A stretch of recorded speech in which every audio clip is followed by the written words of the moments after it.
আসসালামু আলাইকুম রাহমাতুল্লাহ। আমরা একটু দুরূদ পড়ি মন থেকে, কেমন? নাহমাদুহু ওয়া নুসাল্লি আলা রাসূলিহিল কারীম ওয়া আলা আলিহি ওয়া সাহবিহি আজমাইন।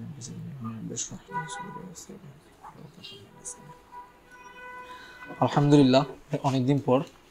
এই অনেক দিনের গ্যাপটা আবার দরকার ছিল, কারণ যে টাস্কটা আমরা নিছিলাম, সিরাতের লাস্ট পোর্শনটা ছিল হচ্ছে রাসূলুল্লাহ সাল্লাল্লাহু আলাইহি ওয়াসাল্লাম 3 বছরের জন্য কোথায় বসে আছে? গুহায়, পাহাড়ে বসে আছে। এবং আমাদের যেটা টাস্ক ছিল যে আমরা যেন প্রতিদিন আল্লাহর সাথে অন্তত 5-10 মিনিট, মানে টাইমটা ইম্পর্টেন্ট না, কতক্ষণ সেটা ইম্পর্টেন্ট না, বসতেছি কিনা, আল্লাহর সাথে কথা বলতেছি কিনা, আল্লাহর জন্য একটু আলাদা করে সময় দিচ্ছি কিনা, কনভারসেশন করতেছি কিনা, এটা ছিল ইম্পর্টেন্ট।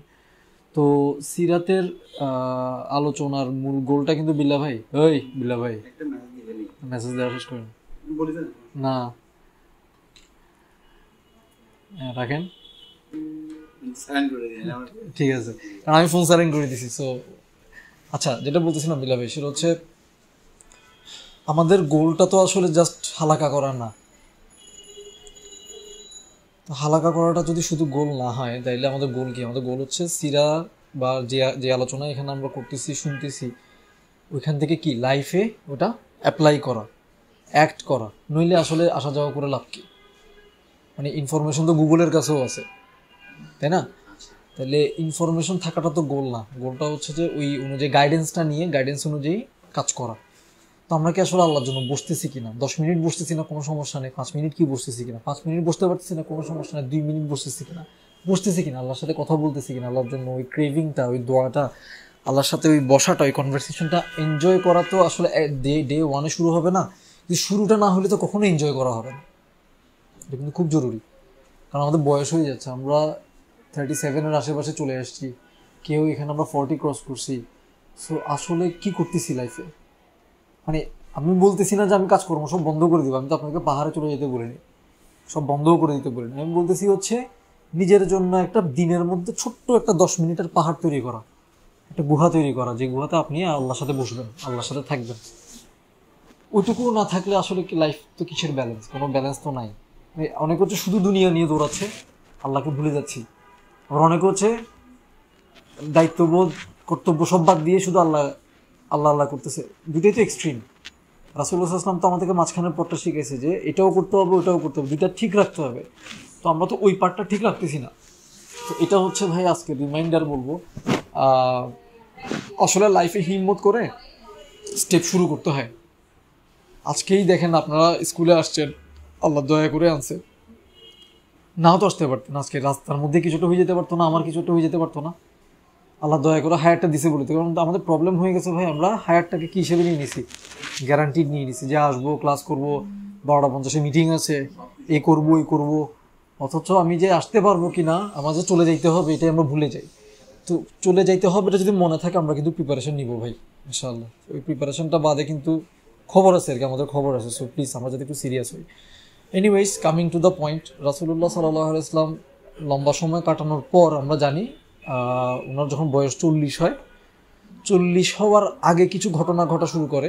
উনি বলা হয় যে 6 মাস, মানে উনি নবুয়ত রিসিভ করার আগে 6 মাস সত্য স্বপ্ন দেখা শুরু করছে, সত্য স্বপ্ন। এবং মানে উনি যা দেখতেন এটা ইমিডিয়েটলি 1 দিন পর 2 দিন পর সত্য হয়ে যেত। তো এটা শর্ট করে বলি, সত্য স্বপ্নকে বলা হয় নবুয়তের 46 ভাগের 1 ভাগ। নবুয়তের 46 ভাগের এটা 1 ভাগ। এটা কে বলছে? রাসূলুল্লাহ সাল্লাল্লাহু আলাইহি ওয়াসাল্লাম আমাদেরকে পরবর্তীতে জানাইছে। এবং রাসূলুল্লাহ সাল্লাল্লাহু আলাইহি ওয়াসাল্লাম চলে যাওয়ার পর আর কোনো নবী আসবে না, নবুয়ত বন্ধ। কিন্তু এই নবুয়তের 46 ভাগের 1 ভাগটা চালু থাকবে।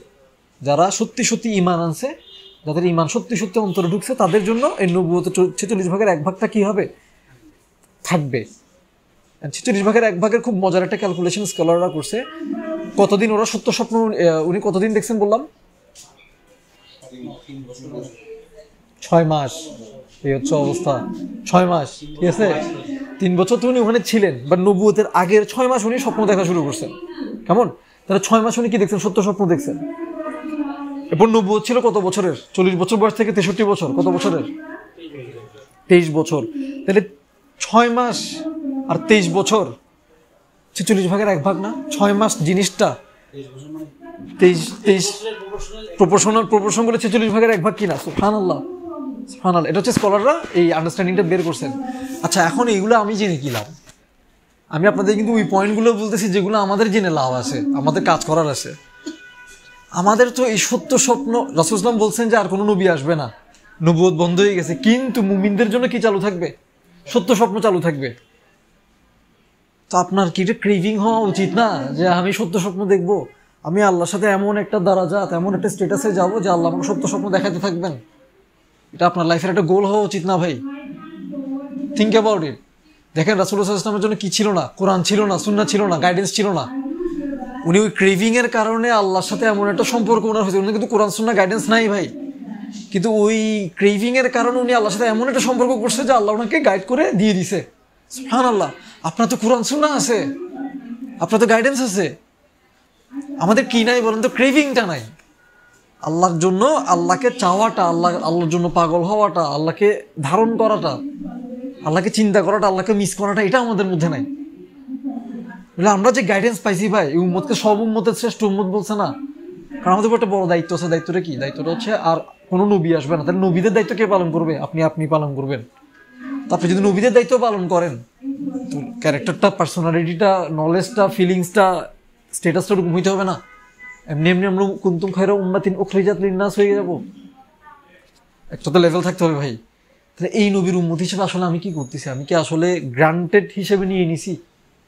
এই কোশ্চেনটা নিজেকে করা দরকার। আমি নিজেকে গ্রান্টেড হিসেবে নিয়ে নিলেই, নিজেকে উম্মত মনে করলেই আল্লাহ যে আমাকে উম্মতের মধ্যে গ্রান্ট করবে ভাই, কাউন্ট করবে, এমন তো কোনো কথা নাই। আমি নিজেকে উম্মত মনে করতেছি, আল্লাহ মনে করতেছি কিনা? রাসূল আমাকে সাল্লাল্লাহু আলাইহি ওয়াসাল্লাম, উনি আমাকে উম্মত হিসেবে কাউন্ট করবে কিনা, এটাই তো আমার টেনশন হওয়া উচিত। যদি উম্মত হয়ে থাকে তাহলে তো ওনাকে প্রত্যেকটা ফুট স্টেপে ফলো করা উচিত। করতেছি তো না। আমার লাইফস্টাইলের সাথে যদি কাফিরদের লাইফস্টাইল সেম হয়, তাহলে আমি আসলে নবীকে কোথায় অনুসরণ করলাম? এই প্রশ্নগুলো নিজের জন্য আমি নিজেকে করতেছি, আপনিও নিজেকে করেন। আমরা আমাদের লাইফের এতগুলো বছর চলে গেছে, 30, 40, 50 বছর চলে যাচ্ছে, আমরা এখনো সলাপ ঠিক করি নাই। আমাদের এখন আল্লাহর সাথে ভাই সম্পর্ক ঠিক হয়নি। কখন ঠিক করবো? আসলে কি কখনো ঠিক করবো? বুড়ো হইলে কি আপনি আসলে পারবেন না? এনার্জি থাকবে না ভাই। সিজদা তো দিতে পারবেন না। আল্লাহ মাফ করুক, হেফাজত করুক। আমরা তো দেখি অনেক মুরব্বীকে দেখি না, এটা তো কষ্ট লাগে আমাদের যে উনি সিজদা দিতে পারতেছে না। উনিও তো ইচ্ছা করে সিজদা দিচ্ছে না, ব্যাপারটা এমন না। তাহলে আপনি যেদিন প্রথম সিজদা দিতে পারবেন না, আল্লাহ মাফ করুক, হেফাজত করে, যেদিন যেন কখনো না আসে, আপনার বুক ভেঙে যাবে ভাই।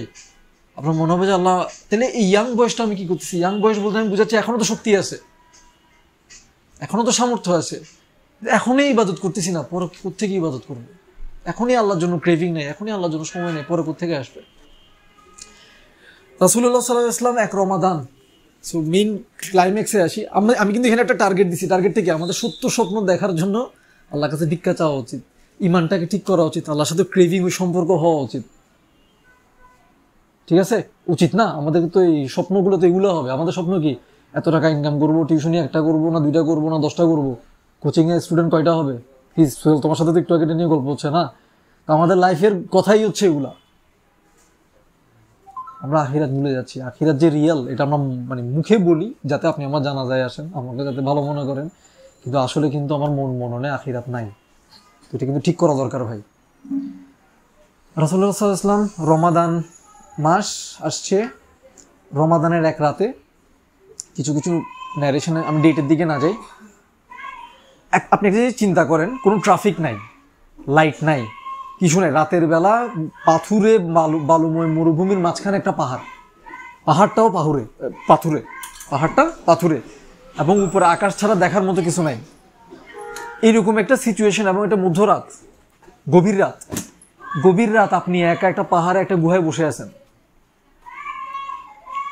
এরকম সময়ে থিঙ্ক অ্যাবাউট ইট, একটা অচেনা কেউ এসে আপনাকে যদি বলে এ করো, পড়ো, ওয়ালাইকুম আসসালাম রাহমাতুল্লাহ, আপনাকে এসে বলো পড়ো, ভাই প্রথম জিনিস হচ্ছে আপনি হার্ট অ্যাটাক করবেন। কারণ এই দিনের পর দিন, সপ্তাহের পর সপ্তাহ, মাসের পর মাস, বছরের পর বছর আপনি এই পাহাড়ে ছিলেন, এই গুহায় ছিলেন, একা, কোনো মোবাইল নাই, ডিভাইস নাই, লাইট নাই, কিচ্ছু নাই। রাতের বেলা আপনি একা, অন্ধকার, ডাকাত আসছে না চোর আসছে আপনি জানেন না, যেই আসছে আপনি জানেন না, এসে আবার আপনাকে বলতে এই পড়ো, এ করো, ভাই আপনি কিন্তু নিতে পারবেন না। এটা কিন্তু রাসূলুল্লাহ সাল্লাল্লাহু আলাইহি ওয়াসাল্লামের সব লাইফে সবচাইতে ভয়ঙ্কর একটা রাত।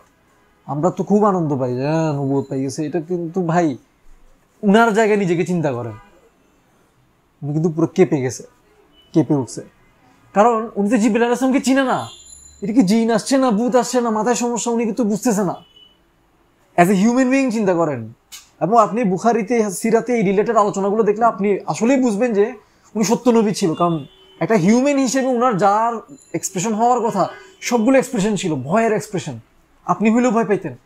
ওনাকে কি বলছে, এ করো, তুমি পড়ো, উনি কি বলতেছে, আমি জানি না। তো আমি আজকে আসলে পুরো রাতটা শেষ করবো না, আমি শুধু আজকে এ করো দিয়ে শেষ করবো। ওনাকে যখন বলতেছে এ করো পড়ো, উনি বলতেছে আমি তো পড়তে জানি না। পড়তে জানি না কেন বলতেছে? কারণ আমরা সিরাতের একদম শুরুতে আলোচনা করছিলাম, একদম প্রথম একটা দুটা ডিসকাশনে, কি আরবদের ওই সময়টা কেমন ছিল, মানুষ লিখতে পড়তে শিখতো না। আসলে এটা ওয়ার্ল্ড ওয়াইড ট্রেন্ড ছিল যে সবাই লিখতো না, পড়তো না, দরকার নাই, সবার কেন লিখতে হবে, পড়তে হবে, জানতে হবে, দরকার নাই। কমিউনিটির একজন দুজন তিনজন লিখতে পড়তে জানলে হয়, বাকিরা তো বিজনেস করতেছে, ফসল ফলাচ্ছে, হয়ে যায়। তো রাসূলুল্লাহ সাল্লাল্লাহু আলাইহি ওয়াসাল্লামও একজন বিজনেসম্যান ছিলেন আমরা জানি, এবং উনার কি ছিল না, লিখার এবং পড়ার যে অক্ষর জ্ঞান, যদি আমরা বলি অক্ষর জ্ঞানটা ছিল না। কিন্তু এখানে একটা ঝামেলা আছে, ঝামেলাটা হচ্ছে আমরা যে মনে করি, আমাদের মনে করাটার মধ্যে একটা ঘাটতি আছে। ঘাটতিটা একটু খেয়াল করেন। প্রথম দিকের আলোচনায় আমরা বলছিলাম যে আরবদের মধ্যে একটা জিনিস ওরা খুব এনজয় করতো, সেলিব্রেট করতো, সেটা হচ্ছে কবিতা। মনে আছে কি সেলিব্রেট করতো? কবিতা। ওরা কিন্তু মুখে মুখে, আমরা এখন যেরকম কথা বলছি ওরকম কথায় কথায় কবিতা বানাইতো, খুব হাই লেভেলের কবিতা বানাইতো। এবং তাদের মধ্যে যারা রিয়েল কবি ছিল, রিয়েল কবি একদম অফিসিয়ালি যারা কবি, এরকম কোনো কবি যদি তাদের মধ্যে থেকে ইমার্জ করতো, উঠে আসতো, তারা এটা দিয়ে সেলিব্রেশন করতো। আমাদের কি পিএইচডি কেউ করলে হয়তো ফ্যামিলিতে আমরা তাও এখন সেলিব্রেট করি না, ঘরে ঘরে পিএইচডি, ঠিক আছে। বাট আমি পয়েন্টটা তো বুঝাতে পারছি, এই যে আনন্দের একটা ব্যাপার, যে মানে সে পিএইচডি করছে বা পোস্ট ডক করছে, ওটা যেরকম এক মানে স্কলারলি লেভেলে আমরা এনজয় করি, সেলিব্রেট করি, ফ্যামিলিতে করি না এখন আর, 10 বছর 20 বছর আগে হইলে হয়তো করতো। ওই সময়ে কারো ফ্যামিলিতে কোনো ট্রাইবে কোনো গোত্রে একটা কবি উঠে আসলে এই লেভেলে সেলিব্রেট করতো। এবং আপনারা জানেন কাবা ছিল ওদের কাছে সবচেয়ে সম্মানিত, যদিও মূর্তি পূজা টুজা করতে, কিন্তু কাবার সম্মানটা তাদের কাছে ছিল। কাবাতে কি ঝুলাইতো ওরা? কবিতা ঝুলাইতো। 7টা কবিতা, বিখ্যাত 7টা কবিতা ওখানে ঝুলানো ছিল। সাবা মুআল্লাকাত বলে সম্ভবত, মানে ঝুলন্ত 7 বলা হয়, ঝুলন্ত 7। দেখেন কবিতার মর্যাদা, লিটারেচারের মর্যাদা তাদের কাছে কত হাই ছিল। বাইদা ওরা কিন্তু লিখতে এবং পড়তে জানে না, ওরা শুনলেই বুঝে যে এটা কত হাই লেভেলের লিটারেচার হয়েছে। অনেক সিভিয়ার, কারণ ওদের মুভি নাই, ওদের মিউজিক নাই, মানে মিউজিক আছে, মুভি নাই, নাটক নাই, গল্প নাই, কবিতা নাই, নিউজ পেপার নাই, কি আছে ওদের? এন্টারটেইনমেন্টের ফর্ম একটাই, কবিতা, লিটারেচার। বুঝছেন? এখন আমাদের সাথে একটু মিলাই, কারণ এটা তো ওদেরকে নিয়ে কথা বলি কি লাভ, আমি নিশ্চয় আমাদেরকে নিয়ে কিছু একটা বলবো। আমরা সবাই এখানে বাংলা ভাষাভাষী, ঠিক না ভাই? বাংলা ভাষাভাষী না? তাহলে বাংলার একটা উচ্চ মার্গের সাহিত্য তো আমাদের বোঝা উচিত, উচিত না? কারণ লিটারেচার মানে কি? শব্দের খেলা, শব্দের খেলা। সেটা কথা দিয়ে হইতে পারে, লেখা দিয়ে হইতে পারে। কথা দিয়ে বা লেখা দিয়ে, দেখেন আপনি যখন একটা কবিতা পড়তেছেন, একটা কবিতা বলেন যে,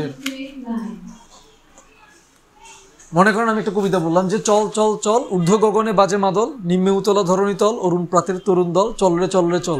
জি ভাই কিছু বুঝছেন? বুঝে বলতে পারবেন আমাকে? সোহেল বুঝাই বলতে পারবে এখানে কি মিন করছে? তুমি তো পারার কথা, নাকি কি মিন করছে? এটা তো কবিতা, ছোটবেলায় পড়ছো ডেফিনেটলি। কি মিন করে এটা? হ্যাঁ ইমান ভাই তো বাংলা পড়াইছেন, বলেন বলেন বলেন। মাদলের মিনিংটা ধরার চেষ্টা করি। চল চল চল ঊর্ধ্ব গগনে বাজে মাদল, আসলে মিনিংটা আগে চিন্তা করেন, চিন্তা করলে বেরো। ঊর্ধ্ব গগন মানে আসমান, বাজে মাদল মানে কেন বলছো কথাগুলো? মানে আপনি তো আমাকে আক্ষরিক অনুবাদ করতেছেন। ধরণী তল মানে there are celebrations going on. অরুণ প্রাতের তরুণ দল, তোমরা কেন সেলিব্রেশনে অংশ হবা? কি নিয়ে ছুটতেছো? এটা হচ্ছে আপনার ব্যাখ্যা। এখন জাকারিয়া ভাই হয়তো ডিফারেন্ট ফিল করতেছে, আমি হয়তো ডিফারেন্ট একটা, আর কাজী নজরুল হয়তো কমপ্লিটলি ডিফারেন্ট কিছু একটা বলছে। তাহলে দেখেন একটা কবিতা, একটা আর্ট ওয়ার্ক, একটা লিটারেচার যখন একটা লেভেলে চলে যায়, আসলে এখানে তো বাক্য বা শব্দ দিয়ে যেগুলো বলছে উনি তো ওইটা মিন করে না, এটার ঊর্ধ্বে আরো বেটার অন্য কিছু মিন করছে। উনি একটা সেলিব্রেশন, উনি মনে করেন সেলিব্রেশনের কথা বললেন, I don't agree with you, but ওইটাই নিলাম। মনে করেন এখানে কিন্তু পুরো ওয়ার্ডের কোথাও সেলিব্রেশন ওয়ার্ডটা পাবেন, উৎসব কথাটা পাবেন না। উনি এখানে একটা ছন্দ দিয়ে, শব্দ দিয়ে উনি একটা কি ক্রিয়েট করছে, একটা রিদম তৈরি করছে, একটা প্রাণের মধ্যে, অন্তরের মধ্যে একটা জোয়ার তৈরি করছে। এই জোয়ারটা আপনি আসলে কাউকে বুঝাইতে পারবেন না। তো একটা লিটারেচার এই জিনিসটা করে আমাদের অন্তরে, রাইট? এই কথাগুলো কেন বলতেছি? রাসূলুল্লাহ সাল্লাল্লাহু আলাইহি ওয়াসাল্লামকে আমরা যেন বর্ণনা করি যে উনি লিটারেচার বুঝতেন না। উনি আরবদের মধ্যে বড় হয়েছে, উনি একটা ওয়ার্ড শুনলে উনার যে কি ফিলিংস হয় এটা আপনি জানেন না, কারণ আরবদের মধ্যে এটা জেনারেল ছিল। প্লাস উনি সেসব আরবদের মধ্যে একজন যাদেরকে জন্মের পর শুধু ল্যাঙ্গুয়েজ সহ কয়েকটা জিনিস ঠিক করার জন্য, মনে আছে, পালক দিয়ে দিত। ওটার উদ্দেশ্য, একটা বড় উদ্দেশ্য কি ছিল? একটা বড় উদ্দেশ্য ছিল ল্যাঙ্গুয়েজ। তারা যাতে পিওর ভাষা শিখে, ভাষার ডেপথ যাতে শিখে। মনে আছে ওনাকে বনু সাদ গোত্রে হালিমার কাছে পাঠানো হয়েছিল, উনি ওখানে ইউজুয়ালি 2 বছর 2.5 বছর পর ব্যাক করে, উনি কিন্তু ওখানে 4 বছর ছিল। তাহলে ইউজুয়াল বাচ্চাদের তুলনায় উনার ল্যাঙ্গুয়েজের ডেভেলপমেন্ট কি 2 বছর হয়েছে না 4 বছর হয়েছে? ডাবল। আল্লাহ ওনাকে ডাবল ট্রেনিং দিছে। এখন আপনি আমাকে বলেন ভাই, আপনি আমি আমার মাতৃভাষাতেই বাংলাতেই একটা লিটারেচার বুঝার ক্যাপাসিটি নাই, আমরা ফকির এই জায়গাতে, তাই না? ফকির তো আমরা এক ভাই আরেক ভাইয়ের কথা বুঝি না। বুঝি না মানে কি, নাজমুল ভাই একটা কথা বলতেছে, উনি মিন করতেছে একটা, ওনার সাথে আমার টিউনিং না থাকার কারণে আমি বুঝে নিচ্ছি আরেকটা, এবং ভুল বুঝা বুঝি হয় কি হয় না? হয় ভাই। খেয়াল করেন, আমি যে পয়েন্টটা বলতেছি ওটাতে খেয়াল করেন। তাহলে আমরা মাতৃভাষায় এত ভালো হওয়ার পরও, ল্যাঙ্গুয়েজ আমাদের মাতৃভাষা বাংলা হওয়ার পরও, এরকম টিউনিং সম্পর্ক থাকার পরও আমরা একজন একজনকে কি ভুল বুঝি, তাহলে আমাদের ভাষার অবস্থা কত খারাপ। তো আমি আপনার সাধারণ কথাই বুঝি না, আমি কাজী নজরুল বা রবীন্দ্রনাথ বা যে কোনো কবির নাম নেন, তার একটা উচ্চমার্গীয় সাহিত্য নিজের মাতৃভাষায় কোত্থেকে বুঝবো? বুঝবো না তো, আমাদের ওই ডেপথ নাই। এবার আসেন আরবি, আর কোত্থেকে বুঝবো আমি আপনি? খেয়াল করছেন? কারণ শব্দ দিয়ে আমরা যেটা বলতে চাই সেটা আসলে শব্দে নাই, সেটা হচ্ছে শব্দের বাইরে। তো শব্দের বাইরে মিনিংটা ধরার জন্য শব্দের সাথে মানুষের সাথে কমিউনিকেশন স্কিলের ডেভেলপমেন্ট, ইন্টারনাল আমাদের ব্রেইনের যে ডেভেলপমেন্ট, ওই ডেভেলপমেন্টটা কিন্তু নাই। এই জন্যই দেখবেন কোরআন আপনাকে কাঁপায় না। কোরআন নিয়ে আপনি দেখবেন, আপনি যাদেরকে চিনেন, চেনা জানা আপনার যে দিনী ভাইরা আছে, আপনি যাদেরকে আলিম হিসেবে চিনেন, দায়ী হিসেবে চিনেন, দিনী ভাই হিসেবে চিনেন, প্র্যাকটিসিং হিসেবে চিনেন, দেখবেন যে তাদের মধ্যে কোরআন নিয়ে কোনো কি নাই, এক্সাইটমেন্ট নাই। কেন নাই? কারণ কোরআন তো ভাই আপনার মাতৃভাষায় লেখা না, নাম্বার 1। নাম্বার 2, আরবি ভাষায়, আপনি আরবিও জানেন না। নাম্বার 3, এটা আরবি ভাষা যে সেই বই না, আরবি ভাষা যারা টপ লিটারেচারে ছিল তাদেরকে কাঁপাই ফেলছে। তো সেই কোরআন নিয়ে ভাবার জন্য, আন্দোলিত হওয়ার জন্য, ফিল করার জন্য, রিয়ালাইজ করার জন্য যে ডেপথ আপনার আমার ব্রেনে থাকা দরকার, ওটা যে আমরা ডেভেলপ করতেছি না, আমরা কেমনে মুসলিম হবো বলেন? কেমনে আল্লাহর কালাম আমরা বুঝবো? আমরা মাইন্সের কালামই বুঝি না, আমরা মাইন্সের কালামই বুঝি না। তাহলে বুঝেন, এই একটা কোরআন আল্লাহ আপনাকে পাঠাইছে বুঝার জন্য, ফিল করার জন্য। কেমনে ফিল করবেন, কেমনে বুঝবেন? কোনো ডেপথ নাই আপনার আমার। ডেপথ তৈরি করার জন্য কোনো এফোর্ট নাই। আমরা একটা ইংলিশে লিটারেচার পড়ি না, বাংলা লিটারেচার পড়ি না। আমরা এমন একটা জাতি যাদেরকে বলেছে পড়ো, আমরা হচ্ছি না, পড়বো না। ঠিক কিনা? আপনার বাসায় লাইব্রেরিতে কয়টা বই আছে বলার দরকার নাই, থিঙ্ক অ্যাবাউট ইট। কয় ভাষার বই আছে, আপনি নিজে ডেইলি কয়টা বই পড়েন, সেগুলো নিজেকে করা উচিত। মাতৃভাষাতে আপনি বই এনজয় করেন, আপনি আরবি কোত্থেকে এনজয় করবেন? আপনি আল্লাহর কথা কোত্থেকে এনজয় করবেন? বস, আমি কি বুঝাতে পারছি? আপনার নেক্সট জেনারেশনের জন্য আপনি আসলে কি রেখে যাবেন? তারা তো দেখবে তাদের বাপ কোরআন পড়ে না, এনজয় করে না, তাদের বাবার কথায় কথায় কোরআন নিয়ে এক্সাইটমেন্ট আসে না। আসবে কোত্থেকে? আপনি তো এনজয় করেন না, এক্সাইটেড হন না, আসবে না তো, এটা তো ন্যাচারাল না। তো কোথায় কোথায় কনস্টিপেশন করে করে তো এটা তো আসলে আনা সম্ভব না ভাই। ন্যাচারালি তো আপনার মধ্যে আমার মধ্যে কি নাই? কোরআন নিয়ে কোনো এক্সাইটমেন্ট নাই, না থাকাটাই স্বাভাবিক, কারণ আমরা এটার জন্য তৈরি হই নাই। রাসূলুল্লাহ সাল্লাল্লাহু আলাইহি ওয়াসাল্লাম কিন্তু আল্লাহ তৈরি করছেন। এখন এটা কি ফ্রাস্ট্রেটেড হবো না? শিক্ষা নিব। শিক্ষাটা কি? আমি তাইলে তৈরি হই নাই, আমার বাচ্চাকে আমি তৈরি করবো। আমি তাইলে বই পড়ি নাই এত বছর, এখন থেকে আমি পড়া শুরু করবো। হয়তো 20 বছর পর, 30 বছর পর আপনার চেষ্টার কারণে আল্লাহ আপনাকে ওই ডেভেলপমেন্টটা দিয়ে দিবে। 130 বছর পর তো আপনি জায়গাতেই রয়ে যাবেন। মাতৃভাষার উপরে কিন্তু কোনো জিনিস নাই ভাই। সবার আগে মাতৃভাষা। মাতৃভাষায় যদি আপনি ক্যাচ করতে না পারেন, চিন্তা করতে না পারেন, ডেপথে যেতে না পারেন, অন্য ভাষাতেও পারবেন না। হ্যাঁ, মাতৃভাষায় আপনার ডেপথ না থাকলে আপনি অন্য ভাষার ডেপথটা ধরাটা আপনার জন্য ডিফিকাল্ট হবে। মাতৃভাষা তো আপনার সহজাততেই আপনি স্কিল না, তাহলে ফরেন ল্যাঙ্গুয়েজ আপনি কেমনি স্কিল হবেন? প্যাটার্ন তো সেম, তাই না? যেমন হাতের মিনিং হচ্ছে হ্যান্ড। এখন আপনি জানেন যে হাত টান মানে কিন্তু হাত ধরে টান দেওয়া না। হাত টান মানে কি? চুরি করা। এই যে হাত টান মানে চুরি করা, তাহলে হাত আর টান এই দুটো ওয়ার্ডের মধ্যে কোথাও চুরি আছে? কম কিভাবে বুঝতেছে, ভাষা কিভাবে ডেভেলপ হয়েছে, এটাই স্যার যেটা বললেন এটাই। তাহলে এই ভাষার চর্চাটা কেমন? ভাষাটা আসলে তো হাত আর টান, এখানে কোথাও চুরি ওয়ার্ডটা নাই, কিন্তু এটা মিন করতেছে চুরি। তাহলে এই যে ডিপ একটা ব্যাপার, এই জিনিসগুলো তো আমাদের শিখতে হবে। আমি নিজের ভাষায় না শিখলে অন্য ভাষার মধ্যেও যে এরকম ব্যাপার আছে, আমি তো ক্যাচ করতে পারবো না। তাহলে আজকে আমাদের লেসন কি ভাই? আমাদের লেসন হচ্ছে ভাই, আমরা যাতে লিটারেচারে বস হই, আমাদের ব্রেনটাকে যেন ডেভেলপ করি, সাথে নেক্সট জেনারেশনকে যেন বিল্ড করি। নেক্সট জেনারেশন আগে কিছু বিল্ড করবেন, মাতৃভাষায় বিল্ড করবেন। একটা রিসার্চ আসছে, মাতৃভাষায় যারা 7 বছর বয়স পর্যন্ত যারা মাতৃভাষায় বস হয়, 7 বছর বয়স পর্যন্ত মাতৃভাষা যারা ইনডেপথে বুঝে তাদের ব্রেনের ডেভেলপমেন্ট অনেক ভালো হয়, অনেক, তারা easily foreign language, second language এগুলো শিখে ফেলতে পারে। কারণ তার গোড়া শক্ত, তার মার মুখ থেকে সে যে ভাষাটা শুনে, মাতৃভাষা, সেই ভাষাটা তার জন্য অ্যাকোয়ার করাটা সহজ। জন্মের আগে থেকে এই ভাষা শুনে আসতেছে, পেটের ভিতর থেকে, ভাই পেটের ভিতর থেকে এই ভাষাটা শুনে আসতেছে, পেট থেকে বের হওয়ার পরে সেই ভাষাটা শুনতেছে। তার জন্য প্রথম 1 বছর 2 বছর, মানে পেটে আসার পর থেকে 1 বছর 2 বছর, তার মানে পেটের 10 মাস, বের হওয়ার পর আরো 2 বছর সে কন্টিনিউয়াস এই ভাষা শুনছে, তার ব্রেন ডেভেলপ হয়েছে এই ভাষা শুনে। তাকে ওইটা দেন, ওটা খাওয়ান, এবং এই ভাষাটাতে যে স্ট্রং হবে না, তার জন্য অন্য ভাষায় ক্যাচ করা, চিন্তা করা, ডেপথে যাওয়া অনেক ডিফিকাল্ট।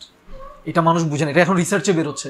অথচ আমরা রাসূল সাল্লাল্লাহু আলাইহি ওয়াসাল্লামের সিরা থেকে এটাই পাই। ওনার মাতৃভাষা যেটা ছিল, আল্লাহ ওনাকে কি করছে, ওটাতে ট্রেন করছে 4 বছর। 4 বছর এমন একটা কি মা বাবা থেকে দূরে নিয়ে ট্রেন করছে, এমনভাবে ট্রেন করছে যাতে উনার ভাষায় কোনো পলিউশন না ঢুকে, বিদেশি ভাষা না ঢুকে যায়। চিন্তা করেন, আর আমরা জোর করে বাচ্চাদেরকে, আল্লাহ মাফ করুক আমি এখানে বসে এটা বলতেছি, বাট এটা রিয়ালিটি, সত্য তো বলতে হবে। আমাদের সামনে এই ট্রুথগুলো কেন রিভিল হচ্ছে, তাহলে আমরা এখানেও যেন এই ভাষাটা শেখার জন্য যেন জোর দিই, নইলে আমরা পঙ্গু হয়ে যাবো। ইন্টেলেকচুয়ালি আমরা পঙ্গু হয়ে গেছি, অ্যাকচুয়ালি আরও পঙ্গু হয়ে যাবো। আল্লাহ আমাদেরকে হেফাজত করুক। কাজ দিছি, কাজ হচ্ছে ভাই প্রতিদিন আল্লাহর সাথে সময় দেওয়া। প্লিজ এটা না দিলে আমি বলবো এই হালাকাটা বন্ধ করে দেওয়া উচিত। যদি আমি আল্লাহর সাথে ফরজ নামাজের সময়টাও ঠিক না রাখি, এরপর আমি যদি 5 মিনিট 10 মিনিট না বসি, 5 মিনিটও যদি অন্তত না বসি, আমি আসলে কি করতেছি ভাই, লাইফেও কি করতেছি? হালাকাত তো গোষ্ঠী গেলেই লাইফে কি করতেছি? 5-10 মিনিট এগুলো তো আসলে কোনো সময়ই না, এটাও আমার আল্লাহর জন্য নাই। তো আমি কিসের ইমান, কোথায় ইমান? Think about it. সেকেন্ড যে টাস্কটা বলছি সেটা হচ্ছে কি, সত্য স্বপ্ন দেখার জন্য নিজেকে প্রিপেয়ার করা, নিজের ইমানটাকে প্রিপেয়ার করা, নিজের লাইফস্টাইলটাকে ঠিক করা। আল্লাহ যাকে তাকে দিবেন না, ইমান যার ঠিক হবে তাকে, মুমিনদের জন্য বলছে, মুমিনকে যার ইমান ঠিক হয়ে গেছে। তো আমি ইমান ঠিক না করলে কি আল্লাহ আমাকে এই গিফট দিবে? এটা অনেক বড় গিফট। এটার জন্য তো চেষ্টা, আমাদের চেষ্টা কত কিছু নিয়ে, অথচ যেখানে যেটা রিয়েল লাইফ, যেটার জন্য আমরা আসছি দুনিয়াতে, ওটার জন্য আমাদের কোনো চেষ্টা নাই। 3 নাম্বার লিটারেচার, নিজেকে ডেভেলপ করা। কারণ আপনি নিজেকে ডেভেলপ না করলে, চিন্তাটা ডেভেলপ না হলে, এই কোরআনের মতো রত্ন আপনি লাইফে কখনো অ্যাপ্রিসিয়েটই করতে পারবেন না। এখান থেকে নেওয়া অনেক দূরের বিষয়। ভাই আমি কি বুঝাতে পারছি? স্টেপ নেন, সাহস করে স্টেপ নেন ইনশাআল্লাহ। সুবহানাকাল্লাহুম্মা ওয়া বিহামদিকা আশহাদু আল্লা ইলাহা ইল্লা আনতা আস্তাগফিরুকা ওয়া আতুবু ইলাইক।